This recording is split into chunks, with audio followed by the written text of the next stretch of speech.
जय हिंद दोस्तों। आज देखेंगे क्लास 10th का NCERT math first chapter real number यानी वास्तविक संख्या। वास्तविक संख्या जो बहुत इजी है, बहुत आसान है ना, जो एग्जाम में पूछा जाता है। चलिए कुछ उसका टॉपिक देखते हैं। चलिए फर्स्ट पॉइंट देखते हैं क्या है। प्राकृतिक संख्या। प्राकृतिक संख्या यानी नेचुरल नंबर है ना। प्राकृतिक संख्या यानी नेचुरल नंबर कहते हैं गिनती वाली संख्या को प्राकृतिक संख्या कहते हैं। गिनती वाली संख्या को प्राकृत संख्या कहते हैं। इसे कैपिटल N से सूचित किया जाता है। जैसे देख रहे हैं 1 2 3 4 5 6 डॉट डॉट डॉट इनफिनिट तक जाएगा। दूसरा क्या है? पूर्ण संख्या यानी होल नंबर है ना। तो जब गिनती वाली संख्या में शून्य को मिला देने से जो प्राप्त संख्या होता है वही पूर्ण संख्या कहलाता है ना। जैसे यहाँ पे क्या था 1 2 3 4 5 6, सिर्फ इसको 1 2 3 4 5 की आगे क्या लगाए शून्य है ना। उसे तो क्या बन गया? पूर्ण संख्या। यह कह सकते हैं है ना कि 0 से शुरू की जाने वाली संख्या को पूर्ण संख्या कहते हैं है ना। तीसरा पॉइंट क्या है? पूर्णांक संख्या है ना। पूर्णांक संख्या तो पूर्णांक संख्या क्या है ना कि पूर्णांक संख्या है वैसी संख्या है ना कि धनात्मक ऋणात्मक एवं शून्य को मिलाने से प्राप्त संख्या को पूर्णांक संख्या कहते हैं। क्या करा? धनात्मक ऋणात्मक एवं शून्य को मिलाने से जो प्राप्त संख्या होता है ना उसे पूर्णांक संख्या कहते हैं। जैसे हम आप ले सकते हैं -2 इधर इनफिनिट है, -1 0 1 2 3 4 5 इनफिनिट, इधर भी आपको इनफिनिट रहेगा, इधर भी आपको इनफिनिट रहेगा है ना। 4 नंबर पॉइंट क्या है? परमेय संख्या। वैसी संख्या जो P/Q के रूप में लिखा जाता है उसे परमेय संख्या कहते हैं। वैसी संख्या जो P/Q के रूप में लिखा जाता है उसे परमेय संख्या कहते हैं। जहाँ Q = नॉट 0, इसको बेसिक के मतलब होता है इतना एक ले लिए परमेय संख्या यानी भिन्न ले लिए। 9 4 0 कभी नहीं होना चाहिए। जब होगा जब आपको ऊपर वाला नीचे वाला नहीं होना चाहिए 0 है ना। अब आ गया अंक। अंक क्या है? यानी 0 से लेकर 9 तक को अंक कहते हैं। 0 से लेकर 9 तक को क्या कहते हैं? अंक कहते हैं। जैसे में 0 1 2 3 4 5 6 7 8 और 9। अंक 10 है 1 2 3 4 5 6 7 8 9 10। बस 10 गो से इतना आप संख्या बना सकते हैं, लाख करोड़ नील संख्या कितना बना सकते हैं है ना। आपको 10 गो की आवश्यकता पड़ेगा। अब आगे अपरमेय संख्या। अपरमेय संख्या वैसी संख्या जिसका पूरा पूरा वर्गमूल नहीं निकलता है ना। पूरा पूरा वर्गमूल नहीं निकलता है उसे अपरमेय संख्या कहते हैं। इसे कैपिटल Q से सूचित किया जाता है। वैसी संख्या जिसका पूरा पूरा वर्गमूल नहीं निकाला जाता उसे अपरमेय संख्या कहते हैं। जैसे में √5 √3 √2 √7 etc और एग्जाम्पल इतना ही ले सकते हैं। अगला पॉइंट नंबर 7 देखेंगे। पॉइंट नंबर 7 क्या कह रहा है कि वास्तविक संख्या परमेय तथा अपरमेय संख्या को वास्तविक संख्या कहते हैं।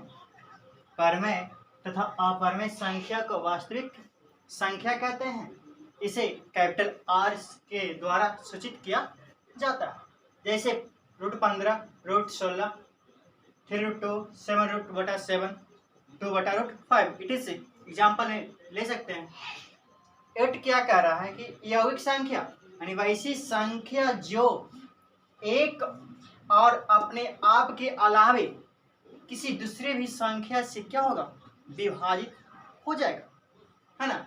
उसे क्या कहते हैं, यौगिक संख्या। जैसे 4, 6, 8, 9, 10, 12, 14 डॉट डॉट डॉट डॉट। और एग्जाम्पल है ना। 9 क्या कह रहा है, अभाज्य संख्या। अभाज्य संख्या वैसी संख्या जो एक और अपने आप से विभाजित होती है, उसे अभाज्य संख्या कहते हैं। वैसी संख्या जो एक और अपने आप से, केवल आप से विभाजित होता है, उसे अभाज्य संख्या कहते हैं। जैसे 2, 3 भी होगा, 2, 3, 5, 7, 11, 13, 17 etc, है ना। अब अगला पॉइंट देखते हैं, पॉइंट नंबर 10 देखते हैं, है ना। एग्लोरिदम है। क्या है एग्लोरिदम? इसका दूसरा नाम होता है यूक्लिड विभाजन, है ना। तो चलते हैं कि इसको परिभाषा क्या होता है, डिफिनेशन थोड़ा जान लेते हैं। कि किसी भी प्रकार की समस्या को हल करने के लिए विशेष चरण का प्रयोग किया जाता है, उसे एल्गोरिदम कहते हैं, है ना। चलते हैं, किसी भी प्रकार की समस्या को हल करने के लिए विशेष चरण की प्रयोग किया जाता है ना। विशेष चरण का प्रयोग किया जाता है कि कैसे कैसे हल किया जाता है, उसी को एल्गोरिदम कहते हैं, या यूक्लिड विभाजन भी कह सकते हैं, है ना। तो इसका एक होता है फॉर्मूला जो हम लोग जानते हैं, भाज्य बराबर भाजक गुणे भागफल, भाजक गुणे भागफल प्लस शेषफल, है ना। तो यह कह सकते हैं कि a बराबर b गुना q प्लस r, या a बराबर b q प्लस r, ये आपको फॉर्मूला है यूक्लिड विभाजन का, है ना। इससे आपको HCF निकलता, इस फार्मूला से आपको क्या निकलेगा, HCF यानी महत्तम यानी मसा, है ना। HCF ही निकलेगा। अब चलते इस पर छोटा सा एग्जांपल ले लेते हैं जो कैसे बनता है ना।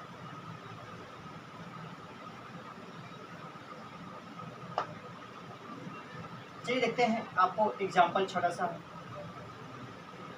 867 और 255, 867 और 255 है।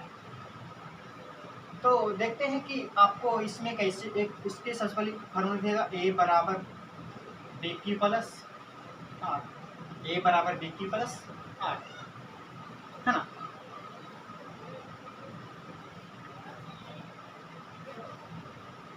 a बराबर बी क्यू प्लस आर। तो देखते हैं, है ना, कि सबसे पहले किसको ले। अब 867 बड़ा है, 867 क्या है, बड़ा है ना। तो अब 255 छोटा है। अब इस पर सेट करें कि हमको बन जाए, तो कुछ नहीं करना, जो सबसे बड़ा है उसको a मानिए, जो सबसे बड़ा है उसको a मानिए, जो छोटा उसको क्या कीजिए, b मानिए, है ना। जैसे कहते हैं जो छोटा रहता है ना, जो भागा के बाहर रहता है, 867 जो अंदर रहेगा, ठीक। अब 255 में कितना से गुणा करें कि आपको 867 के नजदीक चल जाए या बराबर हो जाए। तो आप 3 से गुणा कीजिएगा, है ना। कितना से गुणा कीजिएगा, 3 से। कैसे, 3 से। 5 या 15, 5 15 16 765 आएगा। कितना आएगा, 765। आपको 765 है जो घटाइएगा किसमें, 867 में, तो आ जाएगा कितना, 102। कितना जाएगा, 102। तो जो घटा कर आया, जो आपको शेषफल लिखना है, इसमें लिखना शेषफल में जो आपको आर का वैल्यू है। अब ये आपको चरण 1 हो गया, क्या हो गया, चरण 1। अब चरण 2 में कैसे करेंगे, है ना। और जो 255 है जो आपको ए में कर दीजिए, 255 बी का मानना है, जो ए में कन्वर्ट कर दीजिए 255। आपको जो आर के मान है उसको बी में कर दीजिए, कितना, 102, है ना। आप 102 में कितना से गुना करेंगे, है ना, कि आपको 255 आ जाएगा। तो 2 से गुना करते हैं, और क्या, है ना, 2 दूनी 4, है ना, 0 गुना 0 और 2, कितना आ गया, 51, है ना। 5 में से 4 जगह 1 बचेगा ना, और 5 51 आ गया। तो आपको कैसे गुना किए, 2 से। क्यों जो मान रहेगा वो अलग से गुना करके आएगा, है ना, गुना करके ही आएगा। अब प्लस जो ये गुना करेंगे, ये दोनों गुना करेंगे, इसमें क्या करेंगे, घटाएंगे, है ना। ये दोनों गुना करके इसमें क्या कर देंगे, घटा देंगे, है ना। जो आपको घट कर आएगा, है ना, जो आर का मान रहेगा, है ना, यही रहेगा। आर कितना घटा कर है, 51 घटाकर आया। तो 51 घट के आया, उसको क्या करना है, ठीक, 51 घटा लिए। उसके बाद जो आपको बी है ना, जो किस में हो जाएगा, ए में कितना 102, कितना 102। उसके बाद क्या देखेंगे कि फिर आपको आर कितना है 51, उसको कर दीजिए बी में, तो 51 उठा कहाँ ले आएंगे, यहाँ पे, कहाँ लेंगे, यहाँ पे। तब 51 में कितना से गुना करें कि हमको कितना आ जाए, 102, जो 102 यहाँ था उठा के ले आए, है ना। तो 102 में कितना, 51 में कितना से गुना करेंगे, 102 आवे, तो सर 51 दो ना 102, क्या करना करेंगे, 2 से 102 कट गया, कितना आ गया, 0, है ना। तो कितना से गुना किए थे, 2 से, 51 दो ना 102 बराबर हो गया ना, यानी आर का मान कितना आ गया, 0, आर का मान कितना आ गया, 0, है ना। तो आपको जब आर का मान 0 आ जाएगा तो आप समझिएगा कि मेरा हिसाब बन गया। तो आपको एच सी जब कितना आ गया, 51। इतना में कोई स्टूडेंट क्या करते हैं, है ना, कि ए लिख देते हैं, कभी ए लिख देते हैं, कभी ए कभी ए, तो नहीं, इसमें एक ही चीज लिखाएगा, आपको जो बी का वैल्यू रहेगा वही आपको एच सी एफ के रूप में निकलेगा। तब बी के वैल्यू देखिए, तो बी के वैल्यू मेरे क्या, बी 51 है ना, तो मेरा चरण 3 में बना है, कितना में बना है, चरण 3 में। आपको यही 51 है, आंसर मेरा है इस किसका, 867 का और 255 का। तो ये तो छोटा सा एग्जाम्पल था, है ना। अब अगला वीडियो में देखेंगे 1.1 क्लास 10th, है ना। चलिए इतना ही आज